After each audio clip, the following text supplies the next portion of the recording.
Qardaşımız soruşur ki, vəqf və səktə arasında fərq nədir? Vəqf durma, dayanmaq deməkdir. Vəqf zamanı nəfəs alınır və verilir. Məsələn, Elhamdülillahi Rabbil aləmin. Nəfəs aldım, verdim. İkinci ayət. Ar-Rahmanir-Rahim. Nəfəs aldım, verdim. Buna vəqf deyilir və ya həmin o Qurani Kərimdə o dayanma işarələri var. Orada da siz nə edə bilərsiniz? Orada da vəqf edə bilərsiniz və bu formada da deməli Qurani Kərimi oxuya bilərsiniz.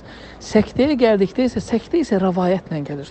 Hafs-ı Nasr qiraətinə görə Hafs-ı Nasrda deməli 4 yerdə səktə var.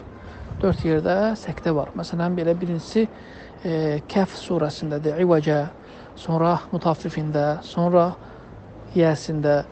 4 yerdə səktə olur və səktə nədir? Səktə isə qarinin qiraət zamanı, oxuduğu zamanı nəfəs alıb vermədən qiraətin davam etdirməsinə deyilir.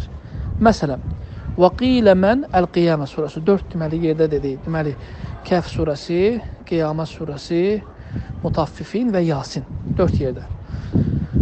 Ətraflı YouTube dərslərimizdə var bu haqda, baxa bilərsiniz. Bir misal götürək. Məsələn, وَقِيلَ مَنْ رَاق Qiyamət surəsində olan وَقِيلَ مَنْ orada səktə var. Bu zaman nə edilir? Oxuyuruq وَقِيلَ مَنْ raq, yəni nəfəs alıb vermədən 2 saniyə gözləyib yenidən qiraəti davam etdirirəm. Buna səktə edilir. Vəqflə səktə arasında olan fərq, vəqfdə nəfəs alınır, verilir. Səktədə isə nəfəs alınıb verilmir. Dayanırsan 2 saniyə.